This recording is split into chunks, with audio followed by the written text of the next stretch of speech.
मेरे दादाजी तो कहते हैं कि एक बेटी की शादी मन्नू मानक ने कराई बेटी की, और बेटी की कराई हर्षद मेहता ने।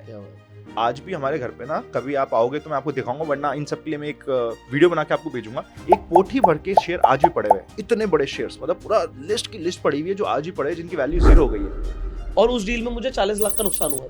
मेरी लाइफ का सबसे बड़ा नुकसान है। सबसे मेजर क्रैश जो सबको समझ आता है वो है 1929 जो ग्रेट डिप्रेशन था। Rule number 2, stock markets always bounce back. मेरे दादाजी आज भी कहते हैं कि उनकी जो बेटी की शादी हुई थी वो मन्नू मानक के एक शेयर से हुई थी। ज्यादातर क्रैशेस जनवरी में आते हैं। आज से 32 साल पहले जो प्रॉपर्टी खरीदी थी वो आप गेस करना कितने की होगी, बट आज की डेट में वो 20 करोड़ की। और वहां से स्टार्ट होता है the great bull run, mothers of all bull run of across all markets 2003 से 2007।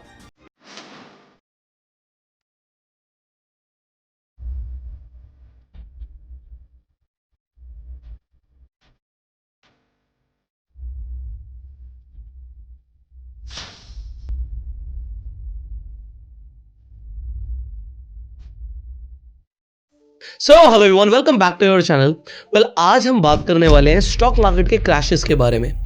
आप लोग हिस्ट्री जानकर हैरान होने वाले हो कि स्टॉक मार्केट में कितनी बार क्रैशेस आए हैं और किन किन वजह से आए हैं। हर बार वजह अलग होती है, बट जब भी मार्केट क्रैश करता है लोग पैनिक करते हैं।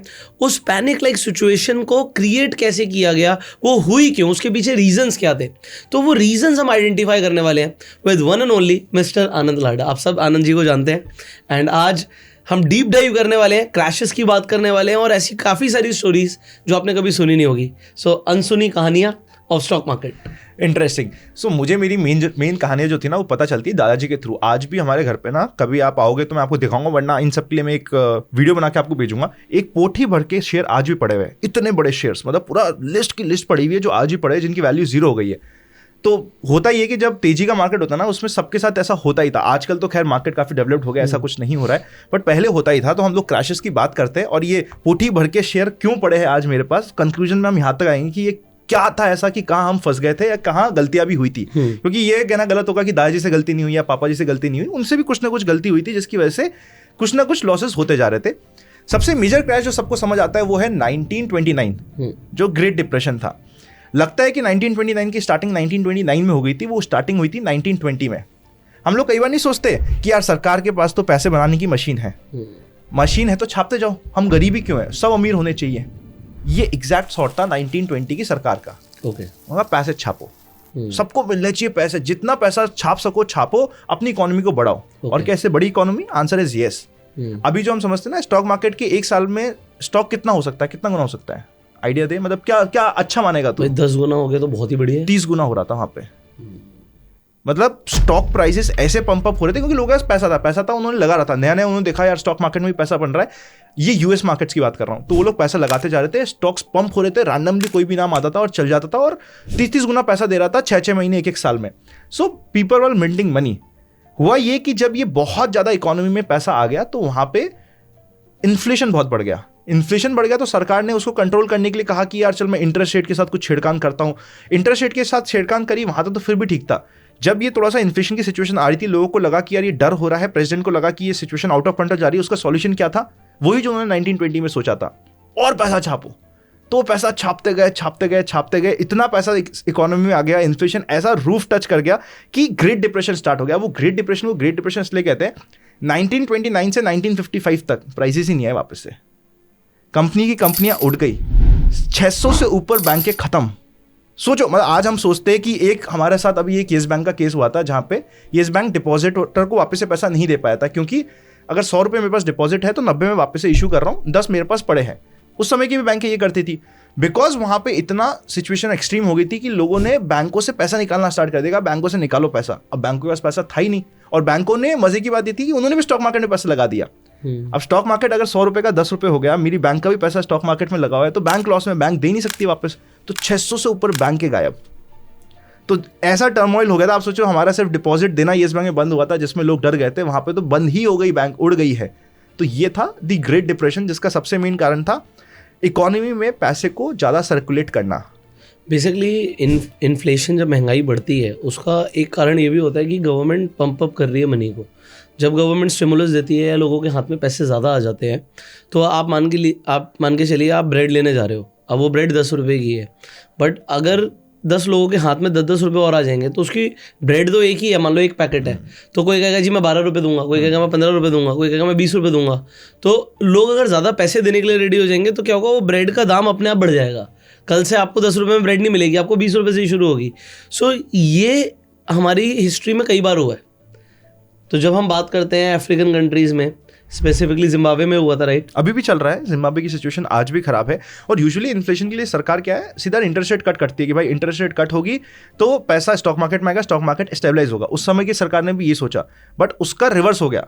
इंटरेस्ट रेट कट हुई, कट ऐसे हुई कि 40% रेट कट हो गई, जो टॉप था उसे 40% डाउन कर दी। तो स्टॉक मार्केट में तो पैसा नहीं आया, पर सरकार लोगों ने बैंक से पैसा जरूर निकाल लिया और बैंक के पास पैसा था ही नहीं। ये था स्टार्टिंग ऑफ द क्रैशेस की one of the biggest crash. इसके बाद जो मेजर आता है वो आता है 1988 में, जो मन्नू मानक के समय पे आता है। इंडियन मार्केट्स की हम बात करते हैं तो, और मेजॉरिटी लोगों को अभी भी ये लगता है कि भाई मन्नू मानक सिर्फ मंदी करता था। मजे की बात है वो तेजी भी बहुत करता था, अंधा तेजी करता था। अंधा तेजी इन दी सेंस कि मेरे दादाजी आज भी कहते हैं कि उनकी जो बेटी की शादी हुई थी वो मन्नू मानक के एक शेयर से हुई थी। सिलटेप नाम का शेयर था जिसमें मन्नू मानक की तेजी थी। अभी जब हम स्कैम 1992 सीरीज देखते हैं तो उसमें बिकॉज हर्षद मेहता के अगेंस्ट में Mannu Manak was part of bear cartel, वो मंदी में था उस समय, तो इसलिए हमें दिखाया जाता है कि वो मंदी में, वो तेजी में इसलिए रहता था क्योंकि उसका गेम बहुत सिंपल था। वो था, हुंडी चलती है हमारे, वो वहाँ का हुंडी का सबसे बड़ा प्लेयर था स्टॉक मार्केट का। किसी को भी पैसा चाहिए उधार पे, आ जाओ मन्नू मानक के पास, मन्नू मानक आपको पैसा देगा। और उसको पता है अगर कोई कंपनी वाला मेरे से पैसा लेके गया है तो उसकी कितनी औकात है, कितनी हैसियत है, कितना पैसा वो बाय कर सकता है। अगर समझ आ गया कि यार ये मेरी छत्र छाया में नहीं है, ये मेरे को ज़्यादा रिस्पेक्ट नहीं दे रहा है, या मेरे पास उसकी लॉबिंग नहीं है, मेरे पास शेयर्स नहीं है, तो जैसे ही उसको लगता है कि यार इसके पास तो 100 रुपया, मेरे पास तो 1000 पड़ा है, ले बेचो, तो वहां पे उसकी मंदी वाला काम स्टार्ट हो जाता है। और इस मंदी वाले काम में सिर्फ और सिर्फ एक रिलायंस था जिसने इसको बीट डाउन किया था, और बिग टाइम बीट डाउन किया था। रिलायंस में वो आया था कि इन्होंने मंदी करी सबने मिलके। यूजुअली मैं कुछ बेच रहा हूं, आप कुछ खरीद रहे हो, अगर आपको मैं 1 महीने बाद खरीदने का फ्यूचर का दूंगा तो आप मुझे प्रीमियम दोगे, राइट? मैं सेलर हूं तो मुझे प्रीमियम मिलेगा। अभी भी ये होता है कि फ्यूचर्स एक प्रीमियम पे ट्रेड होता है। रिलायंस के शेयर उन्होंने इतने शॉर्ट कर दिए कि इधर उल्टा बदला हो गया, सस्ते हो गए, मतलब फ्यूचर सस्ता हो गया, फ्यूचर सस्ता हो गया, फ्यूचर ऐसा सस्ता हो गया कि यूजुअली डिस्काउंट क्या चलता है, 1% 2% का प्रीमियम चलता है ना, 12%। उस समय स्टॉक मार्केट क्योंकि क्लोज नेटेड था, मार्केट बंद कर दिया कि भाई ये मैटर सुलझाओ वरना मार्केट तो तबाह हो जाएगा। और रिलायंस के पास इतना पैसा आया कैसे कि भाई कोई इतना शॉर्ट करे जा रहा है, हमारे पास पैसा क्या आ रहा है? सपोजिटली बोला जा रहा है 2% की रेट पे रिलायंस, मतलब हमारे धीरू भाई अंबानी जी ने, मास्टरमाइंड ने फॉरेन से पैसा रूट किया था, परपेचुअल डेट। अब वो कुछ लोग कहते हैं कि यार वो उन्हीं का पैसा था जो उन्होंने फॉरेन कंट्री में डाल के इंडिया में ले आए। वो कुछ भी किया उन्होंने, मुझे नहीं पता, क्योंकि इसके ऊपर काफ़ी कॉन्स्पिरेसी थ्योरीज है। कुछ कहते हैं कि कुछ पॉलिटिकल पैसा था, कुछ कहते हैं कि वो उन्हीं का पैसा था जो अपनी कंपनी का ही पैसा वो किसी वहाँ पे फॉरेन में सेल दिखाते थे, उस सेल की पैसे से वापस यहाँ पे इंडिया में वापस घुमा के लिया है। तो ऐसा लगता था कि फॉरेन इन्वेस्टमेंट आया और हमारी कंपनी कितनी बड़ी हो गई है। कुछ भी पैसा हुआ, पर ऐसा मास्टरमाइंड की 2% के इंटरेस्ट रेट पे, जिस समय 15% पे इंटरेस्ट रेट बहुत आराम से चलती है, वो परपेचुअल लाइफ लॉन्ग डेट लेके आ गए और उस डेट से उन्होंने वहाँ पे पैसे में वापस इन्वेस्ट कर लिया, कंपनी के शेयर्स बाय करने लग गए। उल्टा बदला हो गया, मार्केट बंद हुआ, मन्नू मानक और फिर इनके फाइनली सेटलमेंट हुआ कि यार चल ठीक है, 12% नहीं 8% 7% के आसपास में सेटलमेंट हुआ, माल खत्म हुआ, लॉस में उनका। हाँ, बट उसके बाद मन्नू मानक ने कभी भी धीरू भाई अंबानी से नहीं करी, पंगे कभी नहीं लिया, बल्कि वो उनकी रिस्पेक्ट भी करता था कि यार दिस इज वन गाय जो कहता है वो करके भी दिखाता है। तो हमें लगता है ना कि यार हर्षद मेहता की वजह से सबसे पहले कॉन्फिडेंस आया था, एक स्टॉक मार्केट में आया था, पर इंडिया की इकोनॉमी पे, इंडिया के बिजनेस पे कॉन्फिडेंस धीरू भाई अंबानी की वजह से आया था। क्योंकि वो एक आम आदमी होता क्या, जब हमारे साथ आदमी होता है कि यार हम ऐसे ही बैठे हुए हैं, हमारे में से कोई उठ के एक बड़ा आदमी बन रहा है और इतना बड़ा कि कोई उसको टच नहीं कर पा रहा, तो लगता ना यार हम भी कुछ कर सकते हैं। तो वो थी उनकी कहानी। 1988 में क्रैश आया था और ये 1988 के क्रैश का भी कारण यूएस मार्केट ही था। वहाँ पे वो सेम इंटरेस्ट रेट रिड्यूस करी जा रही है, 70% इंटरेस्ट रेट रिड्यूस कर दी गई थी 4 साल के टाइम होराइजन में कि यार इकोनॉमी को बूस्ट करते। बट जब इतनी स्लैश होती है इंटरेस्ट रेट, हमें लगता है ना अभी आज सरकार इंटरेस्ट रेट क्यों नहीं कट कर रही, करना चाहिए ना इमीडिएटली, 4 बार कट कर दो, 25 बेसिस पॉइंट, 5 बार कट कर दो, हमें तो इतना आसान लगता है। बट अगर वो कट कर रही है और इन्फ्लेशन बहुत बढ़ रहा है तो कट नहीं कर पाएगी, जो भी यूएस फेड के पावेल साहब ने भी कहा। अभी हम जो कहते हैं ना इंटरेस्ट रेट रिड्यूस करते जाओ, यही इंटरेस्ट रेट रिडक्शन की वजह से 1988 का भी क्रैश आया था कि सरकार ने रैंडमली इंटरेस्ट रेट रिड्यूस करी और इन्फ्लेशन बढ़ गया। लोगों ने स्टॉक मार्केट से पैसा डालने की जगह उनको डर लगने लगा, हल्का सा वो रिपल इफेक्ट हुआ, वहाँ से पैसा निकला और एक मार्केट में बड़ा क्रैश आ गया था। और वो सिचुएशन ऐसी थी, अभी हम जो कहते हैं ना कि यार हमारा 20% का करेक्शन, 15% का करेक्शन, उस समय टाइम वाइज करेक्शन था कि 2 साल तक स्टॉक मार्केट हिला ही नहीं, कुछ नहीं हुआ, आप परेशानी हो लो आपके शेयर के प्राइस लेके, कुछ ही नहीं हो रहा, तो वो नीचे ही पड़े हुए हैं, bottom नीचे ही पे। पड़े हुए, वो पेनफुल होता है। अभी एक बार मार्केट टूटा और बढ़ गया तो इट्स स्टिल ओके, बट टूटा और वो वहीं पड़ा रह गया, आप सिर्फ उसको देख रहे हो कि यार देख मेरा इंटरेस्ट रहता है, एफडी में रहता तो मेरा पैसा बन रहा होता, तो दैट इज मोर पेनफुल। वो हुआ था 1988 के आसपास में, और फिर फाइनली एंट्री होती है the big bull, the OG big bull of India, Harshad Mehta की, जो ऑब्वियसली हम सभी को पता है कि वो एक स्टॉक ब्रोकर थे, स्टॉक ब्रोकर के यहाँ काम करते थे, ऑन फील्ड थे, फिर धीरे धीरे बनते बनते उन्होंने पैसा कमाना स्टार्ट किया, बैंकिंग सिस्टम को यूज़ कर रहे थे, वो सभी को पता है कि बैंकिंग का फंड्स वो वहाँ पे यूज़ करते जा रहे थे, और एक बड़ा बुलरन आया। हर्षद मेहता के बुलरन में लोगों ने एक्चुअली पैसा कमाया है। मेरे पापा की शादी हुई थी 1993 में, और वो 1993 की पापा की शादी के मैंने लिटरली देखे हैं उनके स्टेटमेंट्स कि भैया एसीसी के शेयर के नाम पे वो पूरी शादी निकली है, वन ऑफ द बेस्ट शादी। उस समय कहते हैं कि मैंने शेयर में मेरे, क्योंकि स्टॉक मार्केट से अभी भी पैसा कमाया था, तो स्टॉक मार्केट के पैसे से हमने पापा की शादी करी। तो मेरे दादाजी तो कहते हैं कि एक बेटी की शादी मन्नू मानक ने कराई बेटी की, और बेटी की कराई हर्षद मेहता ने। क्या बात है। तो उस समय एसीसी के शेयर 10,000 रुपये पहुंच भी गया था, उनके बर्थडे पे टारगेट था। अब लोग 10,000 पे जाने के बाद सोच रहे हैं कि भाई ये तो 1 लाख जाएगा या 20,000 जाएगा, तो दैट इज प्योर स्पेकुलेशन। उसमें हर्षद मेहता का क्या ही हम ब्लेम कर सकते हैं, बट उस समय लोन पे पैसा बहुत लेना स्टार्ट हो गया था। लोग लोन पे पैसा लेते थे, मार्केट में लगाते थे, और जब वो मार्केट में लगाते थे ऑब्वियसली वहाँ पे करेक्शन आया तो उनका पैसा फंसता गया, वो लोन नहीं दे पाए और बैंकरप्ट हो गए, काफ़ी सुसाइड्स हुई, काफ़ी करेक्शन भी आया मार्केट में। लोगों को लगता है कि हर्षद मेहता का करेक्शन पेनफुल था, वो पेनफुल था ही नहीं, क्योंकि 1.5 साल में वापस एक बड़ा बुल रन स्टार्ट हो चुका था हर्षद मेहता के करेक्शन के बाद से। वो था .com बबल। अगर आपकी कंपनी के आगे .com लिखा हुआ है तो वो किसी भी प्राइस पे जा रही है। एक इंटरेस्टिंग स्टोरी है कि 1990 जब वो बर्स्ट हुआ था, जब हम .com बबल पे आ चुके हैं, जहाँ पे .com वाली कंपनीज बर्स्ट होने वाली है, एक साइबर स्पेसिस नाम की कंपनी थी, 1500 रुपये, 1480 टू बी एग्जैक्ट, कोई बेचवाली नहीं था उस शेयर का। 1 महीने बाद वो 1500 रुपये का शेयर कितना टूट सकता है? 1000 आ गया होगा, 500 आ गया होगा, कितना टूट सकता है भाई? 14 रुपये। 14 रुपये आ चुका था, और 14 रुपये में कोई उसको खरीदने के लिए नहीं था। कितने टाइम के अंदर? 1 महीना। 1 महीने के अंदर। 1 महीने के अंदर। तो दिस वॉज दी बबल जो बर्स्ट हुआ था। और आईटी की कंपनी में, इंडिया में भी आईटी का क्रेज, एक स्टोरी सुनाता हूँ। ये अभी भी इंडिया के टॉप 7 म्यूचुअल फंड हाउसेज में से एक म्यूचुअल फंड हाउस है। उसने क्या किया था, नाम नहीं लेंगे बिकॉज ऑफ कंप्लायंस रीजंस, उसने क्या किया था कि एक एनएफओ निकाला आईटी फंड का। म्यूचुअल फंड क्या होता है, उन्होंने आगे शेयर्स में इन्वेस्ट कर रखा है। सपोज करते हैं कोई म्यूचुअल फंड है जिसने आगे शेयर्स में इन्वेस्ट कर रखा है, और वो आईटी के शेयर्स है सिर्फ, और उसकी एनएवी 10 रुपये है। तो जिस दिन वो ओपन होता है तो उस दिन उसकी प्राइस क्या होनी चाहिए? 10 रुपये। 10 रुपये होनी चाहिए, क्योंकि अंदर के शेयर्स की वैल्यू तो 10 रुपये है, पर वो एनएवी ओपन ही होती है 15 रुपये पे। ऐसा क्यों? क्योंकि लोगों को डिमांड इतनी है कि हम तो इस 11 में भी ले लेंगे, हम तो 12 में भी ले लेंगे, हमें तो ये अच्छा लग रहा है। आईटी डिमांड एंड सप्लाई, मतलब जिसकी इंट्रिंसिक वैल्यू, अंदर के शेयर्स की वैल्यू एक्चुअली 10 रुपये ही है, उसको भी वो पर्टिकुलर फंड हाउस ने 15 रुपये पे लिस्ट करवा दिया कि हाँ चलो अब आज ओपन हो रहा है, 15 पे हो गया, क्योंकि हमारी डिमांड ही इतनी है। बट अंदर वैल्यू 10 रुपये की। इतना क्रेज था आईटी का, बस आईटी का नाम आ जाए सारे के सारे फंड्स आपके ओवर सब्सक्राइब हो जाते थे। आज का भी हम सबसे ज़्यादा वेल्थ क्रिएशन की स्टोरीज हम कौन से आईटी के स्टॉक की बात करते हैं? विप्रो की, कि भाई 1000 करोड़ हो जाते हैं। 10 साल के विप्रो का रिटर्न 2004 तक, 1994 से 2004 तक का विप्रो का रिटर्न 0। विप्रो जैसे शेयर में कोई रिटर्न नहीं। जब मैं विप्रो जैसे शेयर में कोई रिटर्न नहीं बात कर रहा हूं, तो बाकी सारे शेयर का क्या हाल हुआ होगा आप सोच सकते हो। उस समय K10 भी बहुत चलता था, केतन पारिक की एंट्री हुई थी, बट केतन पारिक के काम टाइम पे लोग पैसा कमा नहीं पाए थे, क्योंकि केतन पारिक का ऑपरेशन करने का तरीका, उनका ऑपरेट करने का स्टॉक का तरीका बहुत अलग था। उन्होंने ऑपरेट मेन किया था, उनके K10 10 स्टॉक चलते थे, बट उसमें से भी हिमाचल फ्यूचरिस्टिक अभी भी है, उसको सबसे ज़्यादा ऑपरेट किया था, और वो टॉप से टूटा था 85%। और आम आदमी का सबसे मेजर पैसा इंडिया में HFCL, हिंदुस्तान फ्यूचरिस्टिक में लगा था। आज भी उसका टॉप नहीं कट हुआ है, जो उस समय हुआ था 1999 में K10 के समय पे जो टॉप बना था। आज भी कितने 25 साल हो गए, आज भी हम उस प्राइस तक नहीं पहुंच पाए, और आज भी कंपनी काम कर रही है। तो ये था आईटी बबल वाला बर्स्ट। और आईटी बबल बर्स्ट में आईटी के प्राइसेस को छोड़ दो, इंडेक्स के भी प्राइसेस ऐसे हो गए थे कि 2003 में जो इंडिया में आज के दिन स्टॉक मार्केट के टॉप 10 नाम ले लो, उसमें से 5 से 4 नाम का आपको एक आर्टिकल मिलेगा आउटलुक मनी में कि स्टॉक मार्केट में कुछ नहीं हो सकता, स्टॉक मार्केट से आपको निकल जाना चाहिए, स्टॉक मार्केट के साथ आपको साइड इनकम करनी चाहिए। हमारे पापा ने भी उस समय स्टोन्स का बिजनेस स्टार्ट कर दिया था, क्योंकि कहते थे कि हम स्टॉक ब्रोकर थे, तो लोग आते थे, सुबह कचौरी मंगाते थे, शाम तक मूवी देख के निकल जाते थे, मार्केट में कुछ करने के लिए नहीं था। ऐसा हाल हो चुका था 2001, 2002, 2003 में।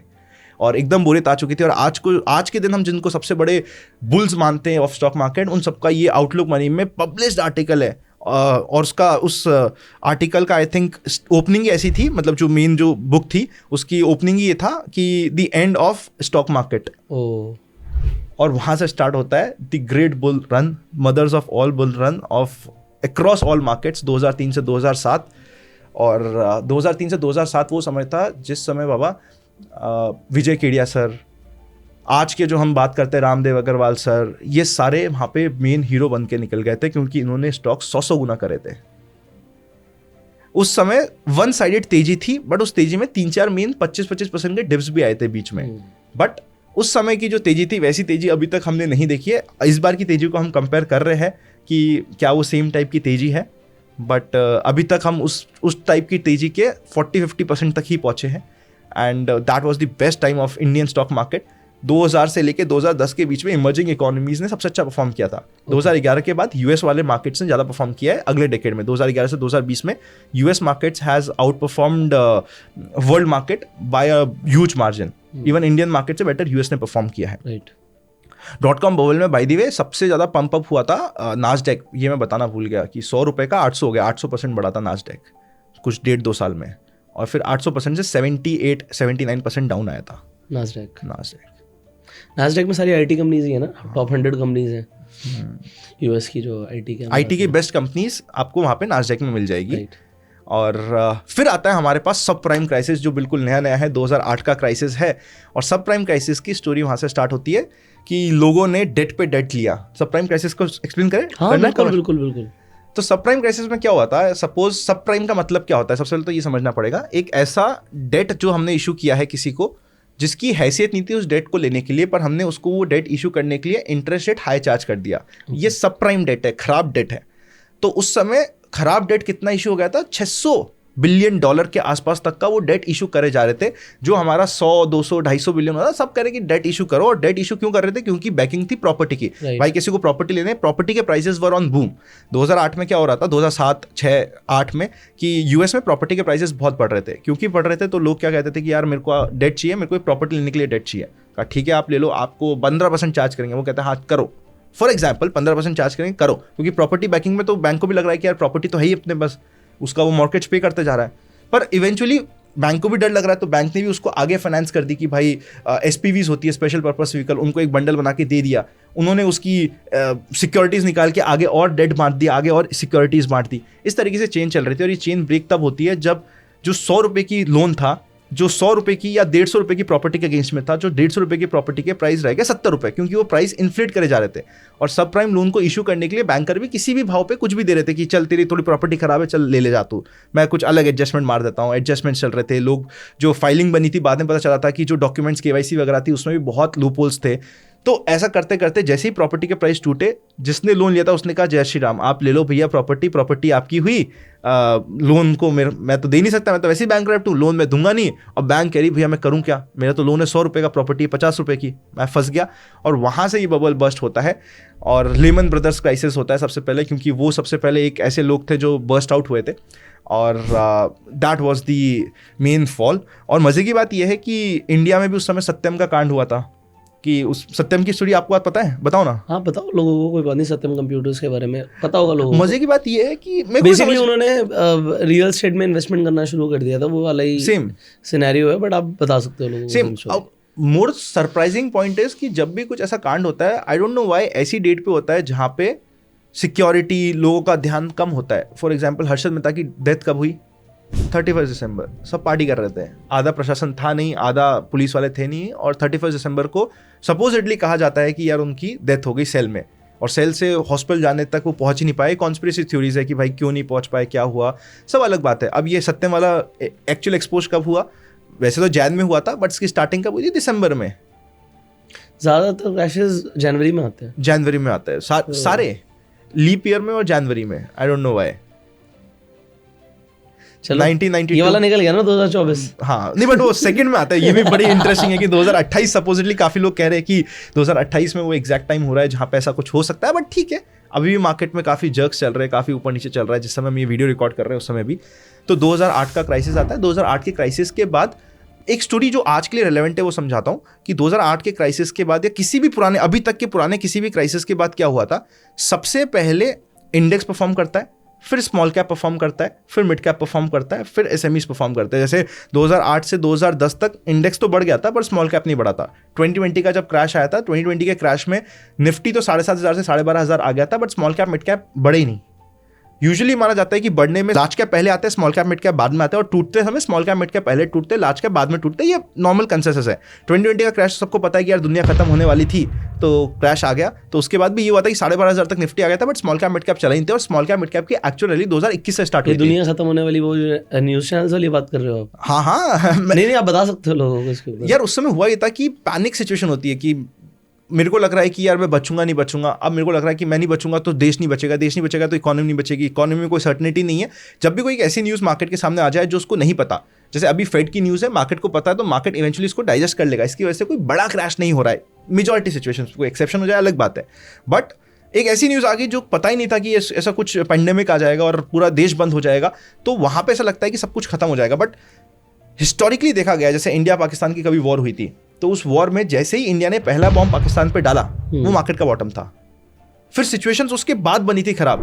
जब इंडिया पाकिस्तान की वॉर चल रही थी कारगिल की, उस वॉर की सिचुएशन के 3 महीने में मार्केट वॉज 27% अप। और वॉर की सिचुएशन से पहले 3 महीने में जब वो सिचुएशन की लड़ाई होगी नहीं होगी, उस एंजाइटी में मार्केट टूट रहा था।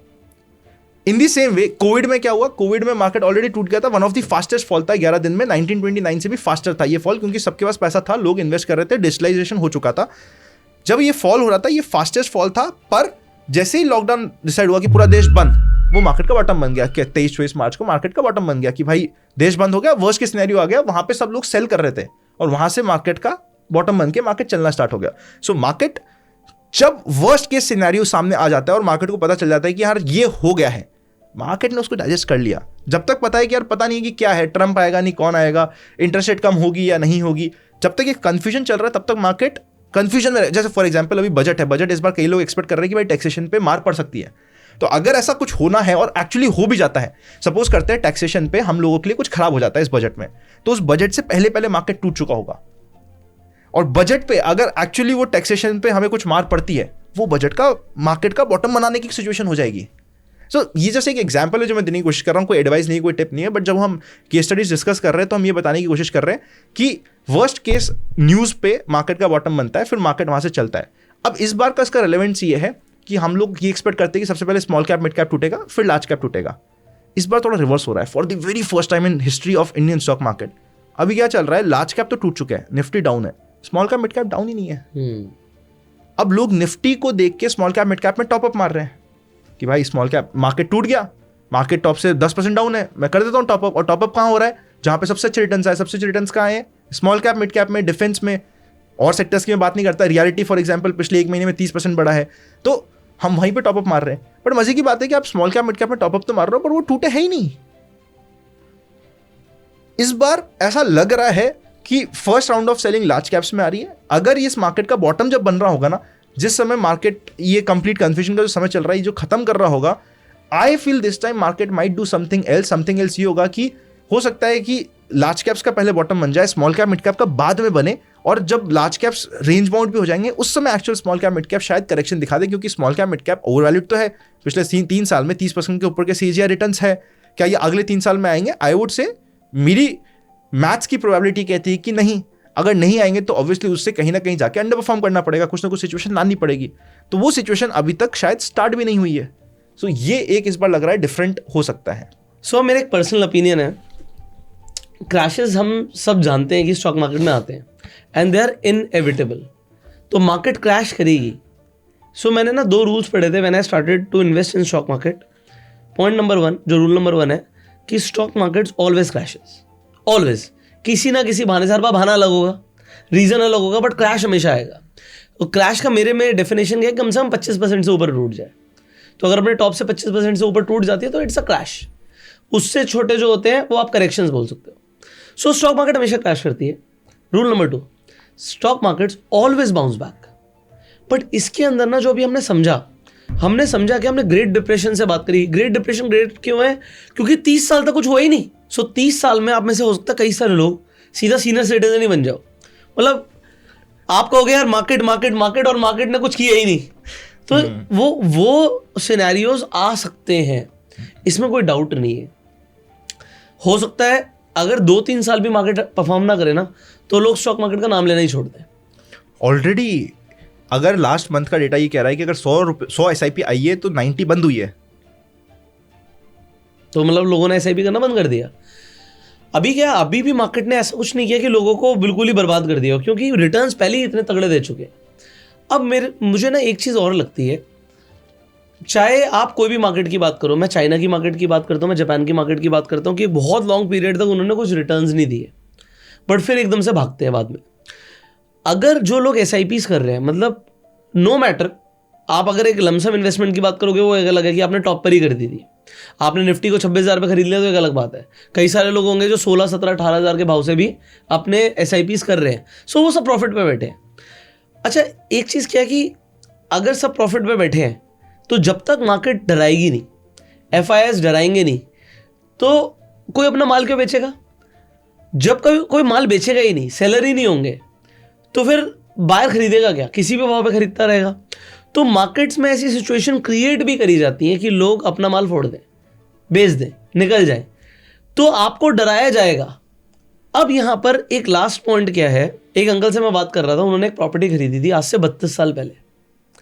आज से 32 साल पहले जो प्रॉपर्टी खरीदी थी वो आप गेस करना कितने की होगी, बट आज की डेट में वो 20 करोड़ की है। आज की डेट में वो 20 करोड़ की है। आप गेस करो अंकल ने कितने की खरीदी होगी? 10-1 लाख रुपए की, 5 लाख रुपए की। सो अंकल ने उस टाइम पे खरीदी थी 20 लाख रुपए की। 20 लाख रुपए की, ठीक, 20 लाख की खरीदी थी, 32 साल लगे, बट आज वो 20 करोड़ की है। अगर मैं आपसे बोलूं कि अगले 32 साल में वो प्रॉपर्टी सेम CAGR, मैं बताऊंगा अभी आपको CAGR कितना है, बट सेम CAGR से कितनी हो जाएगी? 1 जीरो और लग जाएगा। 20 लाख से 2 जीरो लगे रहता तो 2 जीरो और लग जाएंगे। अच्छा, कितनी हो जाएगी? 2000 करोड़ की हो जाएगी। 2000 करोड़ की हो जाएगी। सो अगले 32 सालों में वो प्रॉपर्टी 2000 करोड़ की हो जाएगी, but it will take 32 years. First point. Second, ये सिर्फ 13% की CAGR रिटर्न। कहने का मतलब है कि अगर किसी आदमी ने 20 लाख रुपए लगाए थे स्टॉक मार्केट में तो उसके 20 करोड़ हो गए सिर्फ 13% से, और अगले 13% से अगर वो कंटिन्यूसली चलेगा तो उस आदमी के पास 2000 करोड़ हो जाएंगे। Same stock market example.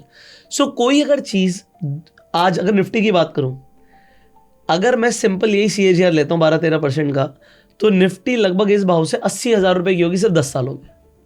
अब कोई चीज़ अगर 80,000 की हो सकती है, ठीक है, या मैं बोलूँ 2.5 लाख की हो सकती है सिर्फ 20 सालों में, 2.5 लाख की हो सकती है सेम 12.5-13% के CAGR से।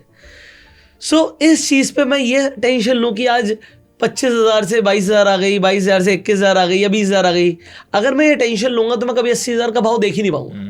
I can never see that, क्योंकि मैं निकल चुका हूँ ना। मैं वो दोबारा से बाउंस बैक मारेगी, 26 का 27 करेगी, मैं कहूँगा बहुत बढ़िया रिटर्न आ गई, निकलो। बट जो चीज़ अनलिमिटेड बढ़ सकती है, अनलिमिटेड मतलब हमें पता नहीं उसकी लिमिट क्या है, वी डू नॉट नो ना। आपको पता है कि 1 लाख जाएगी या 50,000 जाएगी, आपको और मुझे नहीं पता, और हमें ये भी नहीं पता कि क्रैश करेगी। सो मैं क्रैश को एंटिसिपेट नहीं कर रहा, मैं सिर्फ ये सोच रहा हूँ कि जब क्रैश आए मैं इतना डाइवर्सिफाइड हूँ कि मेरे पास गोल्ड में, सिल्वर में, प्रॉपर्टी में, लिक्विड फंड्स में पैसा हो, सो दैट मैं वो पैसे को चैनलाइज करके इक्विटी मार्केट्स में लगा पाऊँ तब जब सब अपना माल बेच रहे हो। क्योंकि crash is always an opportunity. क्योंकि हम अपनी लाइफ टाइम में तो, और मुझे क्या लगता है कोविड का क्रैश हमने मिस कर दिया, मैंने मिस कर दिया, आपने उस वक्त इन्वेस्ट किया हो, उस टाइम में मैंने रियल एस्टेट में इन्वेस्ट किया और रियल एस्टेट में भी क्रैश था। सो रियल एस्टेट ने मुझे 100% रिटर्न्स दे दिए विद इन 2-3 ईयर्स, क्योंकि तब लोग बेच रहे थे और डील्स नहीं हो रही थी, रुक गई थी, लोगों के एग्रीमेंट्स बीच में, मतलब किसी ने टोकन मनी दिया, उन्होंने कहा फॉरफिट कर दो, कोई बात नहीं, दुनिया तो खत्म हो रही है। हाँ, मतलब क्योंकि उन्हें पता नहीं रियल एस्टेट का क्या होगा। ऑनेस्टली कोविड के टाइम पे मैंने एक रियल एस्टेट डील करी थी और उस डील में मुझे 40 लाख का नुकसान हुआ था।